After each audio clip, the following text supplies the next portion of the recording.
Estimados amigos, mi nombre es Sergio y a continuación les voy a dar algunos tips respecto a lo que son las estrategias anticorrupción. Haremos un análisis sucinto en qué consiste y de qué manera se puede combatir cuestiones de delitos de corrupción de funcionarios. Para ello les voy a presentar algunos materiales que ustedes pueden ver a continuación que está relacionado a las estrategias anticorrupción. En el caso de las estrategias anticorrupción, primero tendríamos que señalar y especificar lo que dice nuestro ordenamiento jurídico en los delitos contra la administración pública.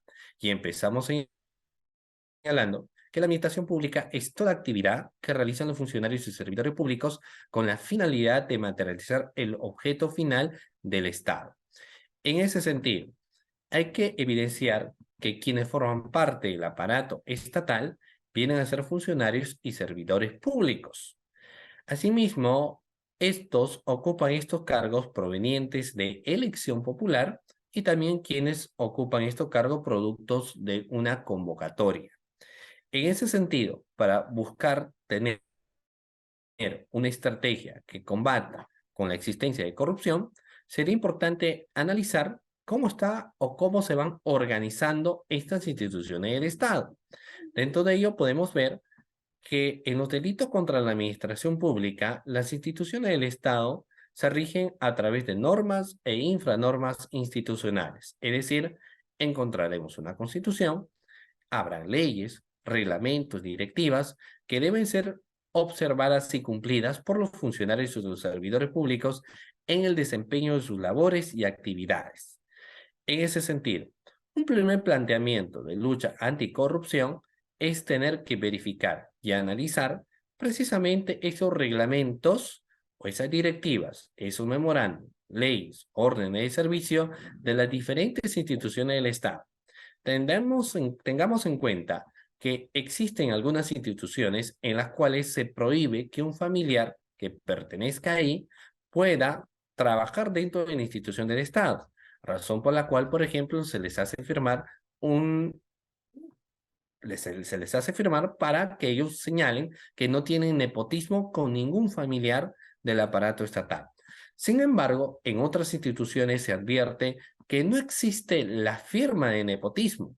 Por ende, se puede advertir que existen instituciones del Estado en las cuales el tío, la tía, el sobrino, la sobrina están trabajando dentro de una misma institución del Estado.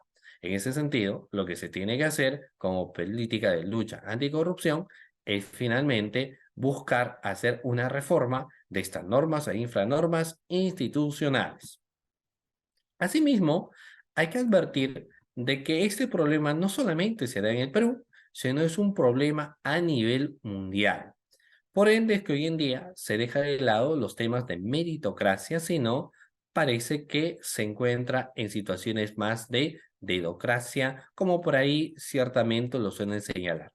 Y este problema mundial desestabiliza y desintegra la sociedad porque quienes forman parte de la misma ya consideran que dentro de muchas instituciones del Estado, muchos ingresan a ocupar un puesto a pesar que estos no se encuentran debidamente capacitados. Sin embargo, ocupan estos puestos producto de lo que ha sido quizás un apoyo en una campaña anterior que le hayan dado. Típico caso de muchas municipalidades que en ocasiones se evidencian estas situaciones en las cuales ocupan cargo personal que no está debidamente capacitado, ¿no? Muy bien. Ahora, también es importante señalar a quienes finalmente la norma le reprime una conducta y lo reprime a quienes ocupan cargos dentro del aparato estatal. No obstante, es importantísimo hacer una definición entre lo que es un funcionario público y un servidor público y cómo ocupar ello. Estos planteamientos a veces son un poco polémicos. ¿Por qué? Porque un funcionario público es una persona que decide, es alguien que tiene poder de decisión y de delegación dentro del aparato estatal. Muchos de estos funcionarios públicos ocupan estos cargos producto de un proceso de convocatoria, ¿no? Que puede ser una evaluación curricular, un examen de conocimiento y una entrevista. Pasando todas estas etapas, recién ocupan un cargo para que puedan desempeñar sus funciones. No obstante de ello, incluso nuestra propia Constitución Política menciona en su artículo 99 a los altos funcionarios públicos. Y dentro de ello tenemos ¿a quién? Al presidente de la República, el defensor del pueblo, el contralor de la República.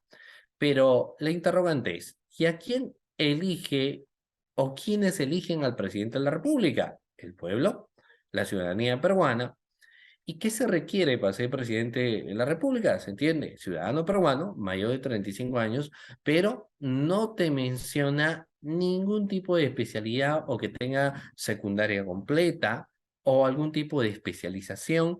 Entonces ahí uno evidencia un punto de quiebre en muchos de los casos de delito de corrupción funcionarios. Como no se tiene un estándar de exigencia de que mínimamente, por ejemplo, se pueda tener conocimientos en temas de gestión pública o municipal, es que muchos funcionarios públicos ingresan a trabajar y no saben qué hacer con las instituciones del Estado, no saben qué hacer con el personal y tienen asesores que a veces los orientan de una forma negativa y eso ocasiona que estos funcionarios públicos, lejos de ayudar al progreso de las instituciones, terminan poniendo en una situación bastante preocupante. Entonces, existen ciertas alternativas como lucha anticorrupción, de que quienes ocupan un cargo de funcionario público, o en la gran mayoría, incluso de quien puede ser presidente de la República, deberían tener mínimamente estándares de exigencia mayores que actualmente se tienen. Es decir, quizás tener conocimientos mínimos en lo que viene a ser gestión pública, o contar desde luego ya con asesores, pero que estén debidamente capacitados también en cuestiones de gestión pública. Sigamos. Asimismo, es importante saber quiénes son las instituciones que intervienen para poder capacitarlos adecuadamente y tener una lucha anticorrupción. Tenemos a las fiscalías anticorrupción. En el marco de competencia, las fiscalías anticorrupción conocen los tipos penales del 382 al 401, que anteriormente lo hemos señalado. Pero hay que mencionar también que es importante tener dentro de estas fiscalías anticorrupción con fiscales especializados debidamente en delitos de corrupción de funcionarios, con una capacitación debida o incluso quienes desde sus primeros años dentro del Ministerio Público se han ido forjando en temas de delito de corrupción de funcionarios. ¿Qué problemáticas se logra evidenciar aquí? De que existe en ocasiones falta de capacitación por parte de algunos fiscales, quienes quizás han estado antes de ingresar en el Ministerio Público, en otras instituciones, o si han estado dentro del Ministerio Público, pero han visto otros delitos, que cuando llegan, poco a poco se van familiarizando con los tipos penales. Y en ocasiones, al no tener mucho conocimiento, por lo menos inicialmente, en delito de corrupción, muchas de las investigaciones podría tener a bien de retraerse e incluso no motivarse adecuadamente. Entonces, ¿qué se pone como filtro también en esta institución? De que quienes van a ocupar cargos de fiscales anticorrupción sean aquellos que de una u otra manera se logre comprobar que tienen cimientos o conocimientos en delito de corrupción, no solamente de forma teórica, sino también a un nivel práctico. ¿Qué otro aspecto se evidencia? Contar, aparte de los fiscales, que se necesita en gran cantidad, también con el personal administrativo, es decir, llámase asistentes en función fiscal o asistentes administrativos. ¿Por qué? Porque serán en las fiscalías anticorrupción quienes realizarán muchos operativos. Recordemos que en los delitos de corrupción de funcionarios es muy poco hacer el trabajo en oficina.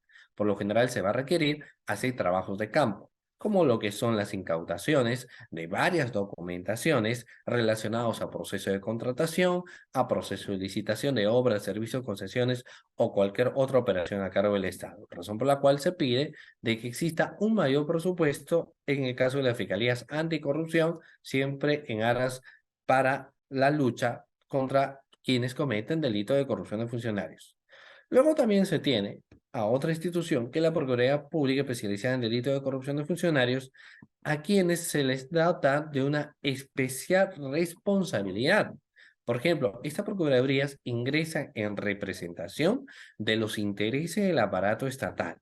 Hablamos de los procuradores adjuntos y todos los abogados quienes van a tener en sí metas objetivas que la más primordial es recuperar lo que es el daño ya sea patrimonial o extrapatrimonial, que se le haya ocasionado a la institución o alguna entidad en la institución del Estado. Entonces, es importante también en esta institución contar con procuradores o procuradores adjuntos o abogados que forman parte de las procuradurías para que estén ellos debidamente capacitados y puedan enfrentar con mayor dinamismo los temas de lucha anticorrupción. Y finalmente se tiene a la Contraloría General de la República.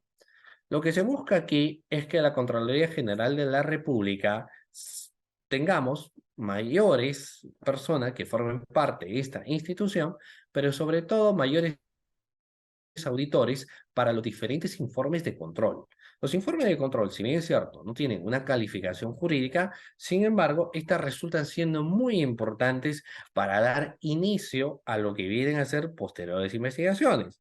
Por ende, es necesario de que todo proceso de contratación y también como uno de los objetivos de lucha anticorrupción es que en los diferentes procesos de licitación o contratación que se pueden llevar a cabo, es importante que siempre tiene que existir las auditorías, ¿no?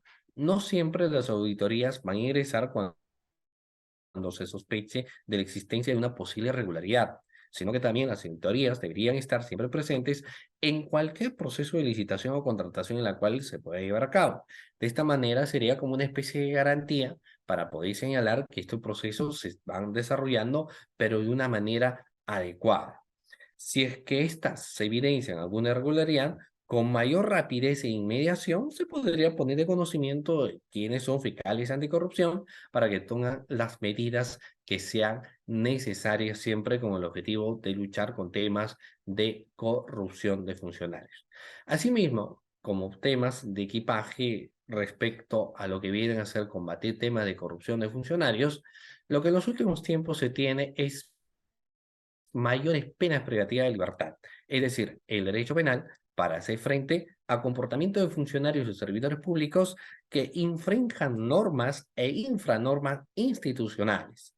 Sobre ello, no nos olvidemos que hoy en día, por ejemplo, se tiene en caso de calamidad, en caso de desastres naturales o en caso de situaciones como hemos tenido bien de pasar a consecuencia del COVID-19 y que incluso lo seguimos pasando, si se evidencia que un funcionario o un servidor público realizaron un comportamiento contrario a norma, entonces la pena privativa de libertad es mayor, con una inhabilitación incluso perpetua al funcionario y servidor público que cometió un delito de función. Asimismo, y finalmente, uno de los aspectos importantes de lucha de corrupción de funcionarios es los cimientos iniciales en los centros educativos, en los colegios, a efecto de incentivar la práctica en los valores. Lo contrario a un hecho de corrupción es que el funcionario servicio público dejó de lado la práctica de valores como es la honestidad. Entonces también una forma es en el cimiento de los semilleros, ¿no? Los colegios, los centros educativos iniciales, y reforzando la práctica en valores y que los temas de corrupción nunca a buen puerto van a conducir. Muy bien, entonces, espero que les haya gustado también esta pequeña sesión introductoria de lo que vienen a ser políticas anticorrupción.